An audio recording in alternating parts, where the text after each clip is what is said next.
Hey guys! Today I'm gonna share with you 4 words that can be really useful for you in daily life. Let's jump into it!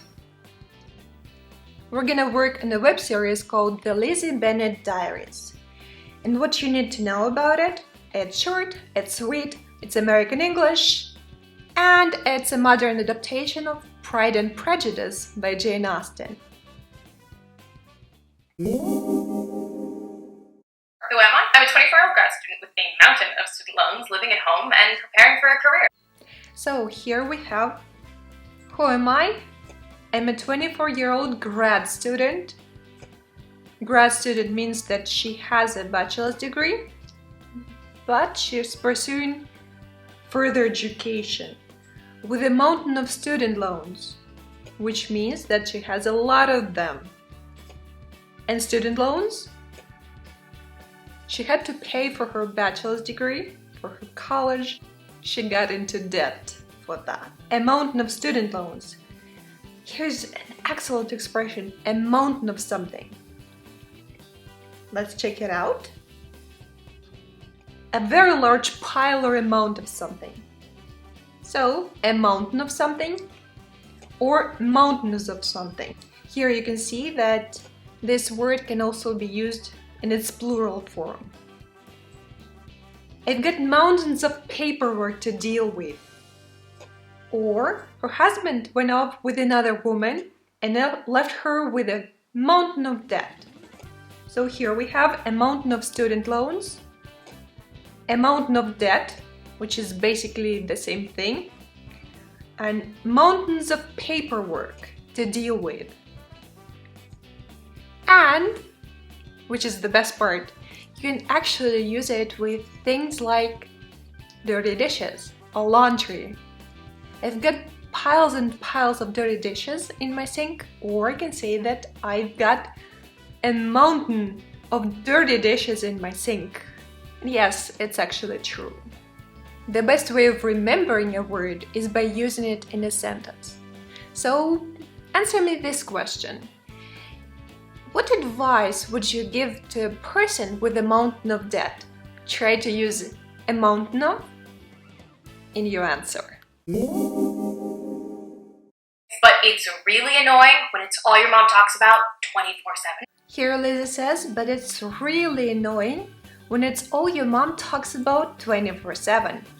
Well, 24/7 means all the time, like 24 hours a day and 7 days a week. All the time.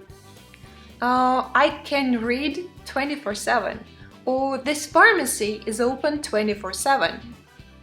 I wish this was a thing in Cyprus. You actually cannot find a pharmacy that is open 24/7, ever. Which is annoying. So here, you can also write it down like this. And if something happens 24/7, it happens all the time, every day. The question for you is, do you have any shops in your area that work 24/7? Do you think it's a good thing or a bad thing? And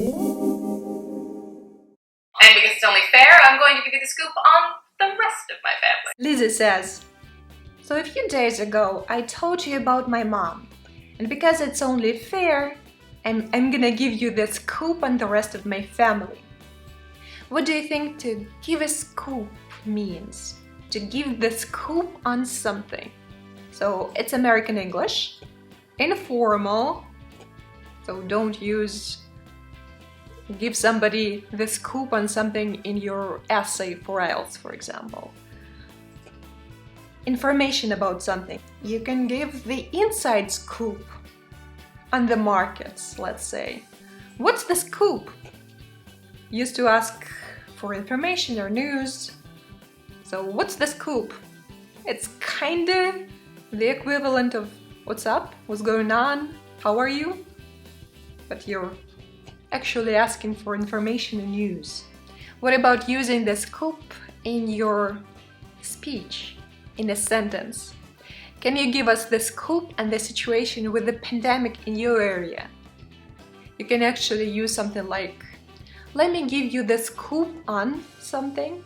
Or if you want to hear the scoop on this thing, then this and this and this. It frustrates our mom to no end that Jane hasn't snatched up a husband yet. Here, Lazy says, it frustrates Mom to no end that Jane hasn't snatched up a husband yet.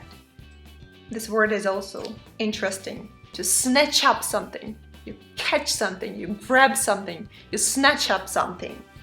But here, to no end, which is a nice expression that you can use.